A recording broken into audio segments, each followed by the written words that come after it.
Hello, everyone. It's my pleasure to welcome you to this class.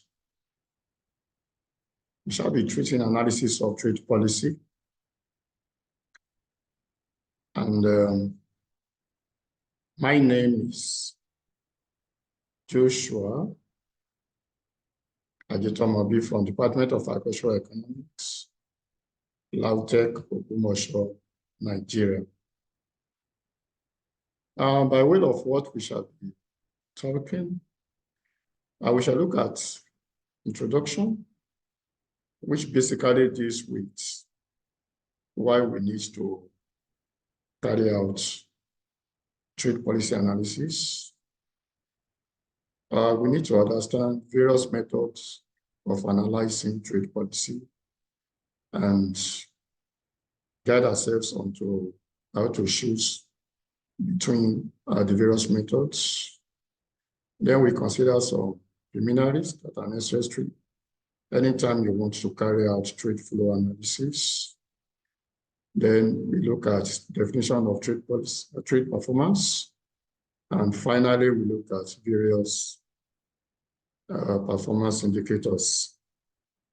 So by way of introduction, quantitative trade policy information and analysis are more necessary now than they have ever been for three major reasons. Number one, globalization and trade openness have become contentious nowadays more than ever before.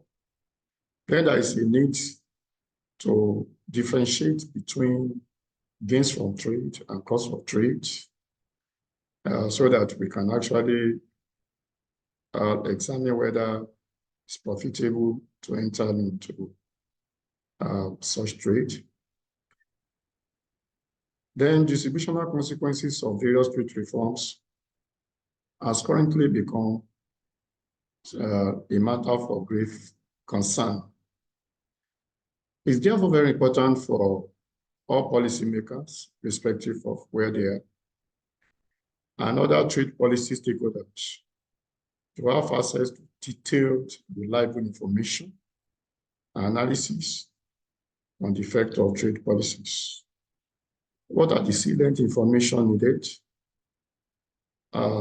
Such information that will be very useful at the end of the analysis for policymakers include tariff commitments, market access, trade creation, trade diversion, and effect of preferential trade agreements, PTA, and which are all needed for reliable trade analysis. And that takes us to various methodologies, the choice that we have to make. And the choice of methodology involves choosing between descriptive statistics and various modeling approaches. Between econometric estimation and simulation, for instance, between ex ante and ex post approaches, between partial and general equilibrium approaches. Ex ante simulation involves projecting the effects of a policy change onto a set of economic variables, while ex post approaches rely on historical data to analyze the effect of past trade policies. Partial equilibrium analysis focuses on one or multiple specific markets products, ignoring the link between factor incomes and expenditures, while general equilibrium explicitly accounts for all the links between sectors of an economy, household, firm, governments, and the rest of the world. In econometric models, parameter values are estimated using statistical techniques, and they come with confidence intervals.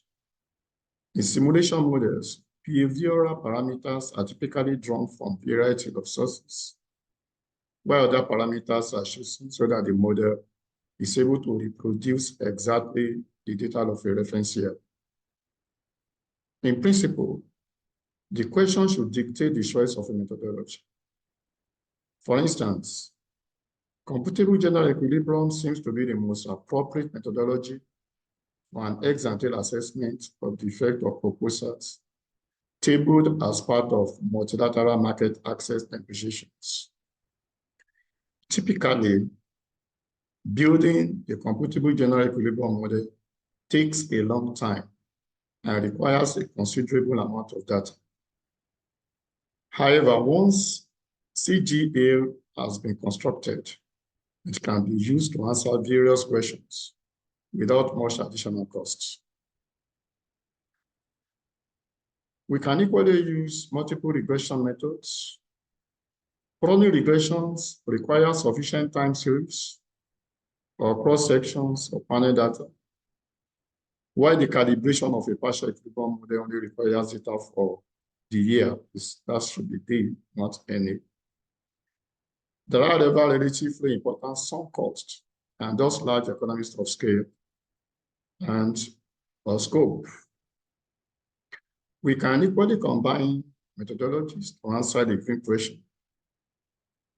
For instance, in most cases, it's not advisable to start with descriptive statistics, and we cannot overemphasize this because whatever you want to do, it is always good to always describe the trade policy variables, which, besides paving the way for more sophisticated analysis, often go a long way towards answering questions that one might have on the effect of trade policies. More generally, familiarity with certain methodologies or institutional constraints could dictate the use of certain approaches. When assessing the distributional effect of trade policy, it can be useful to combine approaches. The effect of changes in tariffs on prices that could be estimated econometrically, while the effect of price changes on households could be simulated. Presenting and explaining results in a clear and articulate way, avoiding jargon as much as possible, is at least as important as obtaining those results.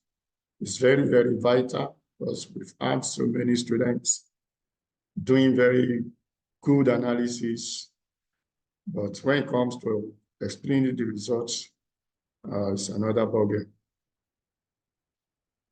So it's very crucial to spell out clearly the assumptions, underline the approach that you have chosen, and to explain how the assumptions affect your results. It's a very key issues. So there are some preliminary things that you need to know whenever you want to analyze trade policies. Number one, how goods are classified in commonly used trade nomenclatures, where trade databases can be found, and what are their qualities and pitfalls.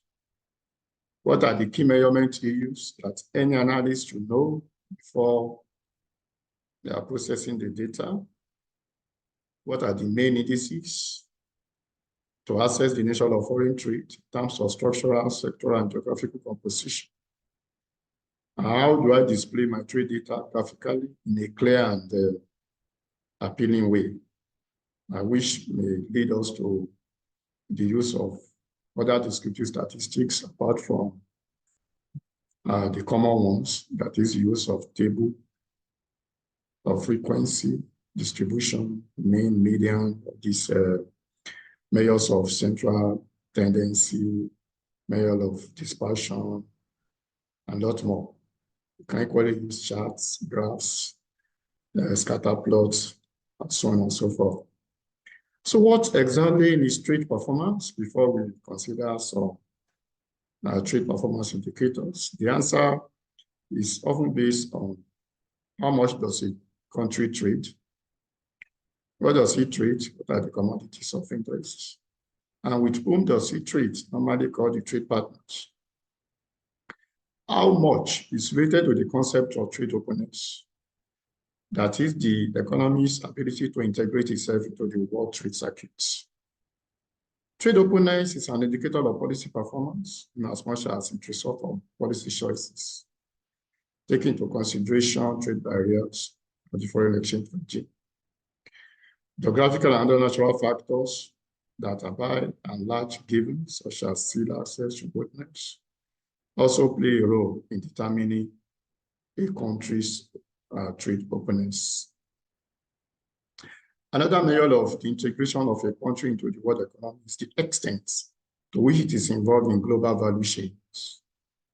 So we therefore examine how to construct country and sector level indicators that capture the sourcing of intermediate inputs beyond national borders, that is offshoring and vertical specialization measures.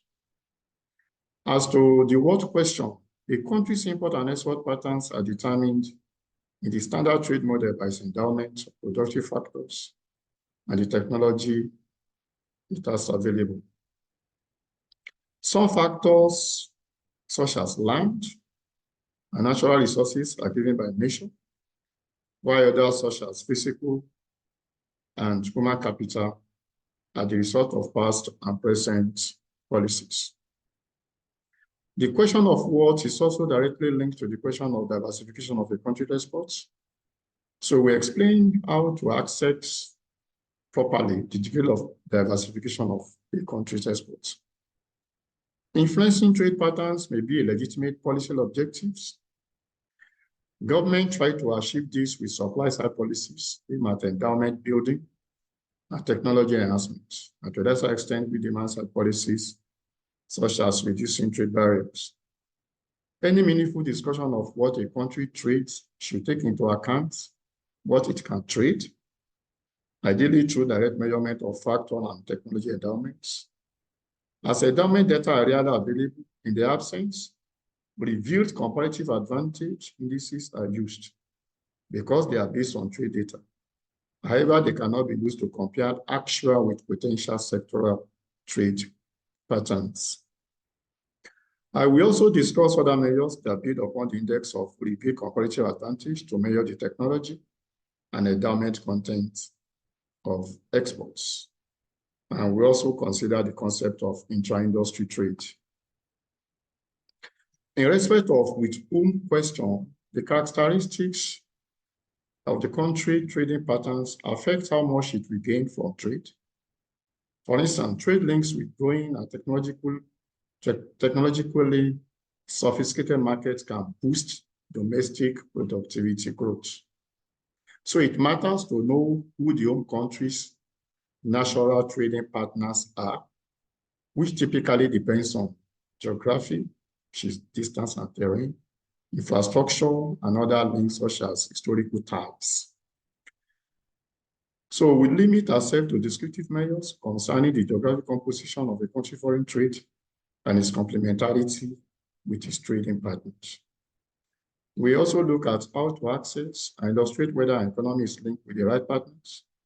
We also study how the observation of regional trade patterns can help government authorities access whether potential preferential partners are natural or not. So in looking at the performance indicators, let's start with trade openness, which is defined as trade over GDP. The most natural measures of countries' integration in world trade is its degree of openness. So let X, M, Y be respective countries' total export, total imports, and GDP. The country's highest openness ratio is defined as all here standing for openness as the sum of the export and imports divided by the GDP. The higher the openness, the more open is the country, and we can get the data from Penworld tables. Penworld tables include this measure of openness covering a large number of years and is freely available. But we have to understand some caveats when it comes to the use of openness as indicator of trade performance. Raw openness embodies information about other country characteristics, so it cannot be used for cross-country comparison without adjustment. Take, for instance, Belgium has higher ratio of trade to GDP than the US, But this is mainly because the US is a larger economy and therefore trades more with itself. Logically, suppose that one wants to assess the influence of openness on growth economically. The measure of openness used as an explanatory variable in the regression analysis will have to be cleansed of influences that may embody either reverse causality, this from growth to openness, or omitted variables, such as the quality of the government or institutions, which can affect both openness and growth. If we fail to do this, any relationship we will uncover will suffer from what is called endogeneity bias. In order to get rid of endogeneity bias in growth openness regression, one must adopt an identification strategy consisting of using instrumental variables that correlate with openness but do not influence income, except through openness. Frank and Roman use distance from trading partners and other so-called gravity variables as instrumental variables. Using this strategy, they find that openness indeed has a positive influence on income levels. Another approach consists of using measures of openness based on policies rather than outcome. So another trade policy indicator is import content of export and external orientation. The import content of export is measured of the outward orientation of an exporting industry. In order to calculate it, we need to introduce its building blocks. First, we define the import penetration ratio for good J as this formula here, where MJT is import of good J in year T, and CJT is domestic consumption, which is the final demand of the same good in the same year. So, and let us also have YKT, ZJKP, respectively, industry case output and consumption of good J as an intermediate. Then the imported input share of industry can be calculated as shown here. So this measure, we can actually try it, but it has some difficulty. The measure is rather difficult to calculate because of its heavy data requirements and its dependence on input-output tables. One may think of its primary version as serving as a reminder of what the analysts would want to consider. With sufficiently detailed input-output tables, however, this is a particularly good measure of the real outward orientation of an industry. So another measure is trade in intermediate goods. The integration of an industry in the world economy can also be measured by the amount of trade in parts and components, along with the related international fragmentation of production. Various measures of foreign sourcing of intermediate inputs, henceforth offshoring, have been proposed. First, there is this classification of all product goods containing the worst parts and components. The problem with using trade data on parts and components is that they do not allow us to distinguish between goods and services used as intermediate inputs from those used for final consumption. In order to take this distinction into account, input-output tables can be used instead. We have another indicator called offshoring. The measure of offshoring based on input-output tables, originally suggested by Fenstra and Hans in 1996, is the ratio of imported intermediate inputs used by an industry to total, that is imported and domestic inputs. So for industry K, define offshoring as shown here. So another measure is vertical specialization index. The index of vertical specialization was proposed by Umer et al. In 2001. Indicates the value of imported intermediate inputs embodied in exported goods, as shown here. If no imported goods are used, then vertical specialization is equal to 0. Then another measure is measure of trade composition, that's sectoral graphical. The sectoral composition of A country's trade matters for growth, if some sectors are drivers of technological improvements and subsequent economic growth. Although whether this is true or not is controversial, geographical composition highlights linkages to dynamic regions of the world and helps to think about export promotion strategies. It's also useful input in the analysis of regional integration. Simple indexes for the share of each sector in a country's total import or export can be constructed using a data set with sector-level trade data. Likewise, one can construct indexes of the share of each partners in the country's total import or export using bilateral trade data.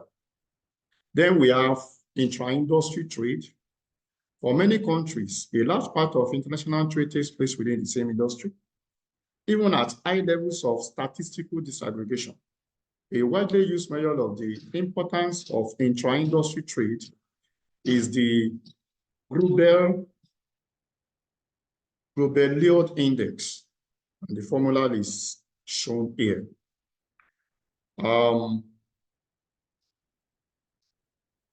An index of 0 means absence of intra-industry trade.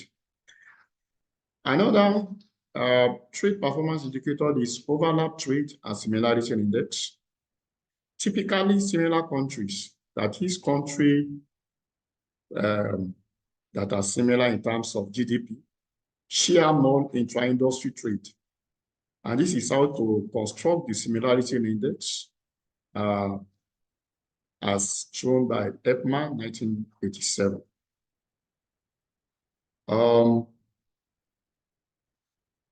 So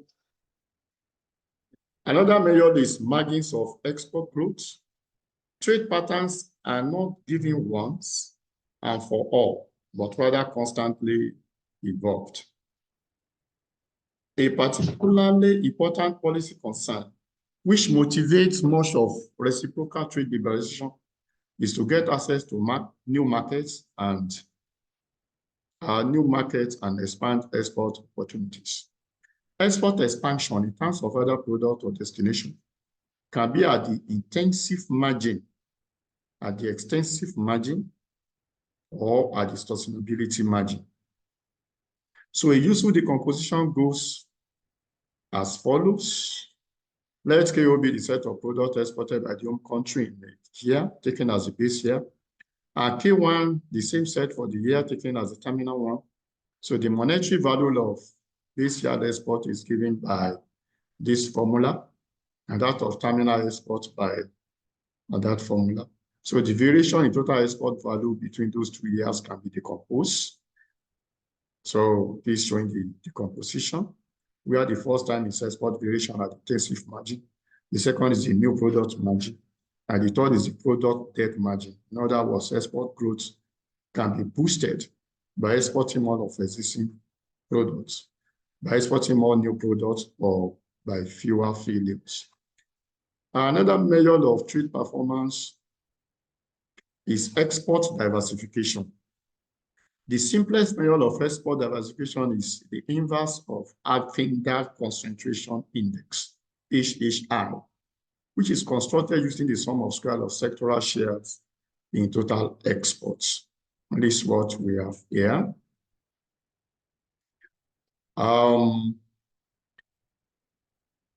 That is just explaining the formula. The index can be normalized to range from 0 to 1, in which case it is referred to as the normalized Affindal Index, as shown here. If the Affindal Index are calculated over active export lines only, the measured concentration or diversification at the intensive margin. Diversification at the extensive margin can be measured simply by counting the number of active export lines. A country with a perfectly diversified export portfolio, we have an index close to 0, whereas a country with which export only one export commodity will have a value of 1, that is least diversified. And they take us to another measure called private comparative advantage. The current resurgence of interest in industrial policy sometimes confront trade economics, which demands with demands to identify sectors of comparative advantage. The traditional measure is the revealed comparative advantage index, coined by Balazar, 1965. It's a ratio of products case share in countryside exports to a share in world trade, which is defined formally as shown here. A value of the RCA above 1 in goods or sector K for country I means that I has a revealed comparative advantage in that sector. RCA indices are very simple to calculate from trade data and can be calculated at any degree of disaggregation. A disadvantage of revealed comparative advantage index is that it is asymmetric, that is unbounded for those sectors with a revealed comparative advantage. But it has a zero lower bound for those sectors with a comparative advantage. One alternative is to refer to imports other than exports, applying the same formula as above, where X is replaced by M. Another solution is to rely on simple normalization proposed by Lawson in 2000, and that is what we normally call normalized RCA index. And this is the formula. The interpretation of normalized revealed comparative advantage index is similar to the standard RCA measure, except that the critical value is 0 instead of 1, and the lower -1 or +1 bands are now symmetric. Another indicator is revealed technology content.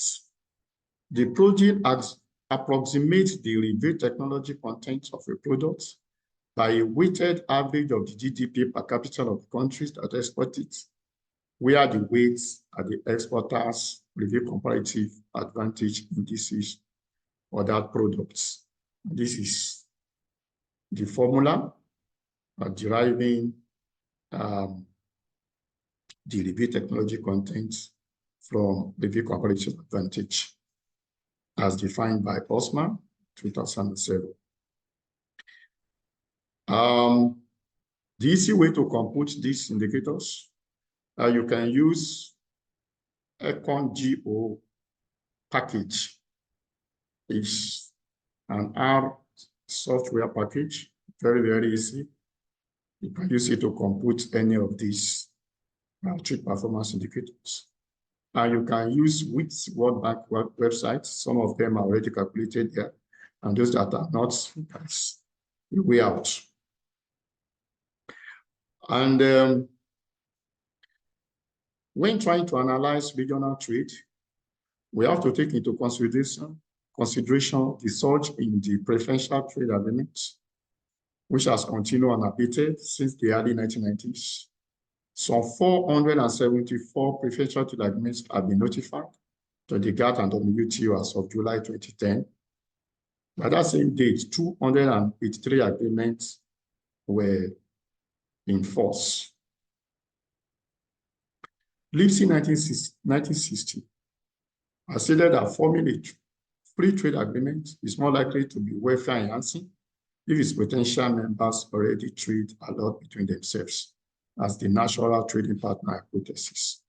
So a first step to analyze regional trade is to visualize intra-regional trade flows, showing raw figures and illustrating them in a visually telling way.